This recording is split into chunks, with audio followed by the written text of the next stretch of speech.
छोटे सा छोटा स्थान भी अगर उसकी कर्मस्थली हो, उस पर अगर उसे गर्व नहीं है, तो मैं आपको बता रहा हूं कितना ही बड़ा आदमी हो वो कुछ भी कंट्रीब्यूट नहीं कर सकता। अगर उसको कुछ योगदान करना है तो पहले अपनी धरा पर गर्व होना चाहिए, अपनी कर्म स्थिति पर गर्व होना चाहिए।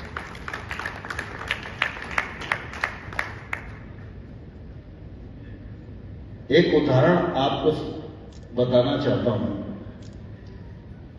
संत कबीरदास जी को हम सब अच्छे से जानते हैं।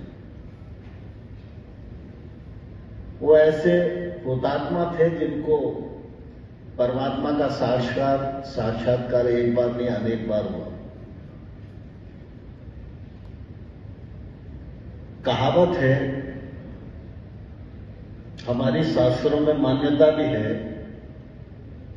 कि कोई व्यक्ति अगर काशी में मृत्यु को प्राप्त करता है तो उसका मोक्ष हो जाता है, उसकी सदगति हो जाती है, ऐसी शास्त्रों की मान्यता है।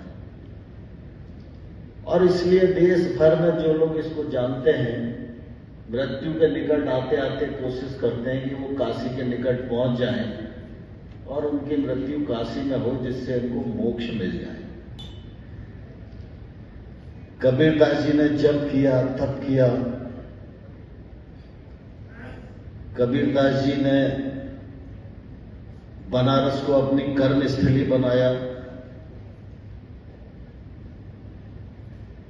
लेकिन जब मृत्यु के निकट वो आए तो वो बनारस छोड़कर मगहर चले गए। बनारस गंगा के इस पार है और मगहर गंगा के उस पार है। मगहर के बारे में यह मान्यता है कि वहां जो मरेगा वो नरक को ही जाएगा। तो आप सोचो कि उनके पास तो तपबल था, तो उन्होंने भगवान को कहा कि काशी में तो दुनिया को मोक्ष होता है, मेरी जन्मस्थली मगहर से अगर मेरा मोक्ष हो तो फिर तेरी बात है। तो आप सोचो कि भगवान को भी चुनौती देने की क्षमता रखने वाला व्यक्ति भी अंत में शास्त्र सम्मत ये मान्यता होते हुए भी अपनी जन्मस्थली मगहर गया, क्योंकि उन्हें भरोसा था कि मैंने ईश्वर की सेवा की है तो मगहर से भी मुझे मोक्ष मिलेगा। तो ये जन्मस्थली और कर्मस्थली के प्रति वफादारी, समर्पण, ये शिक्षा कबीरदास जी के इस दृष्टांत से हम लोगों को मिलती है। ग्वालियर के बारे में कई बार जब हम बैठते हैं तो निश्चित रूप से समस्याएं सामने आती ही हैं और समस्याओं पर चर्चा होते ही रहना चाहिए,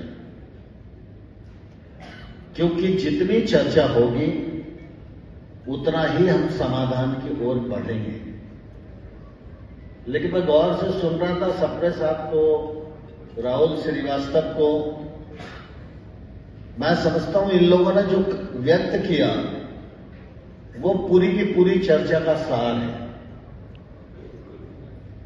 कारण क्या है कि समस्या एक अलग पक्ष है, समाधान दूसरा पक्ष। तो हमको तय करना पड़ेगा कि किस अवसर पर हम समस्या बने और किस अवसर पर हम समाधान बने। अगर समस्या और समाधान को जोड़कर चलेंगे तो समस्या हमेशा बड़ी दिखेगी और हम समाधान की तरफ जा ही नहीं।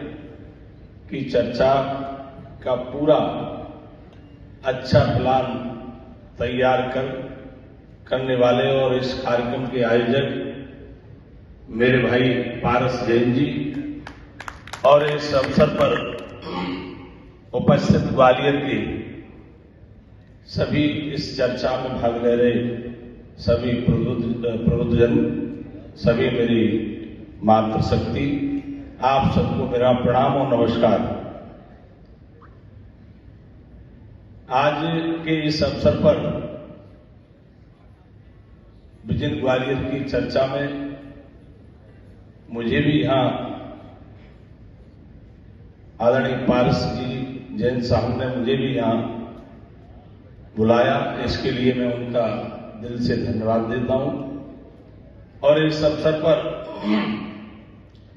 चूंकि यही कहना चाहूंगा कि ग्वालियर हमारा है, हम ग्वालियर के हैं, और निश्चित रूप से जो जन्मभूमि होती है, कर्मभूमि होती है, उसकी प्रगति और तरक्की पर, उसके विकास पर मैं ऐसा मानता हूं समय समय पर ऐसी चर्चा होना नितांत आवश्यक है। चर्चा से ही बहुत सारी समस्या का हल हो जाता है, और जितनी भी चर्चा में जो सुझाव आए, निश्चित रूप से वो ग्वालियर के लिए, हम सबके लिए बहुत ही महत्वपूर्ण सुझाव यहां प्राप्त हुए। इतना इस अवसर पर जरूर आप सबसे निवेदन करना चाहूंगा कि समस्या यहां है, निदान वहीं से होता है, हल वहीं से रास्ता निकलता है। मुझे प्रसन्नता इस बात की, और आप सबको भी प्रसन्नता होगी कि इस शहर के लिए, प्रदेश के लिए, देश के लिए यहां कनेक्टिविटी की सुविधा होती है, वो निश्चित रूप से वो क्षेत्र, वो जिला, वो शहर आवश्यक प्रगति करता है। आज हम सब लोग भाग्यशाली हैं, ग्वालियर के रहने वाले हैं। हमारे पास केंद्र में भी ताकत है और राज्य में भी बराबर